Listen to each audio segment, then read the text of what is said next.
All right, so you've done the hard part. You've built this amazing AI model. It's live, it's doing its thing. Awesome. But how do you lock the door and make sure only the right people get the key?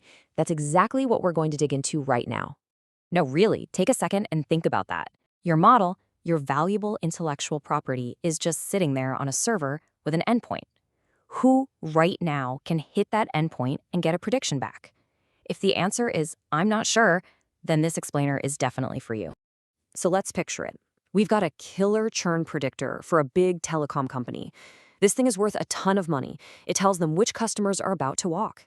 But without security, that endpoint is like leaving the front door of your company wide open with a big sign saying, valuable secrets inside. Anyone can wander in, use it, abuse it, or worse. Okay, so how do we slam that door shut? Well, and this is the really cool part. We're not going to touch a single line of our model's code. Not one. Instead, we're going to use a powerful combo of 3 industry-standard tools to build a security layer around it.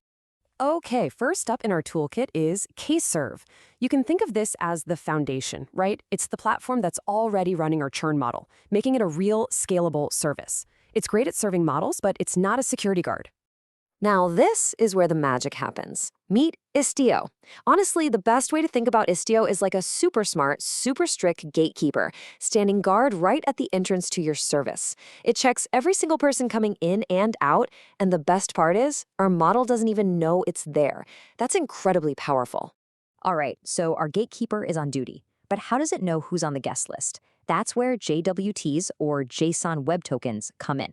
This is your non-forgeable digital security badge. It's the VIP pass that gets you past the velvet rope. Okay, so we've got our gatekeeper, Istio, and we've got our VIP pass, the JWT. Now we just need to give the gatekeeper its instructions. You know, its rulebook. And in the world of Kubernetes and Istio, that rulebook is written in a couple of simple configuration files called YAML.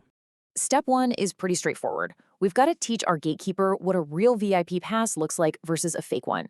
This first rule is all about badge identification. Where is it from? How do we know it's legit? That's what this request authentication policy is for.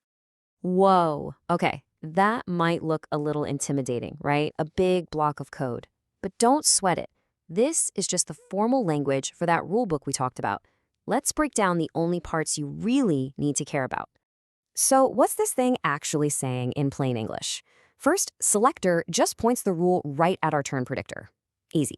Then issuer says, hey, I only trust passes that come from my official security desk, like Okta. JWS URI is just the public web address where Istio can double-check the signature to make sure the pass isn't a forgery. And audiences is a final check, making sure this pass was meant for this specific club, our churn API. Okay, great. So now Istio can spot a legit pass. But what does it do if someone just walks up with no pass at all? That's what step 2 is for. We need a second rule, an authorization policy that tells it in no uncertain terms, no pass, no entry, period. And here's that rule. See? It's actually a lot shorter, but this is the piece that really does the heavy lifting. It's the bouncer that enforces the rules. Let's see how it works with that first policy we just made. This is just a beautiful example of a core security idea, deny by default. See, first it targets our service again, but then look at that key line, action deny. That's the default, block everyone. But then we add an exception. The rule basically says deny everyone unless they've already been cleared by our JWB checker policy. So you got a valid badge? Come on in. You don't? Sorry, the door's closed.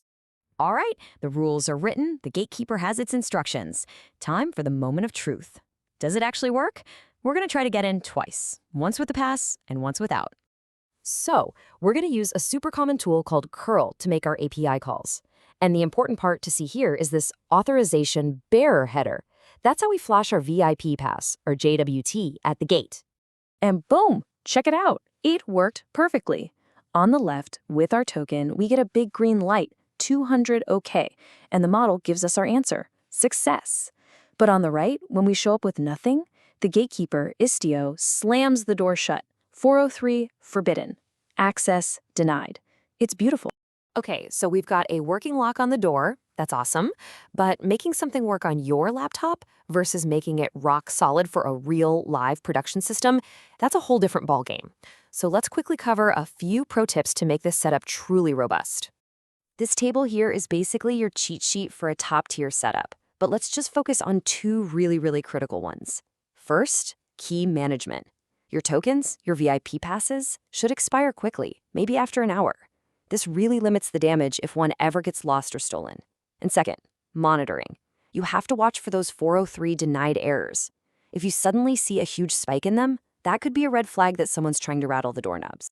Look, the big takeaway here is pretty simple.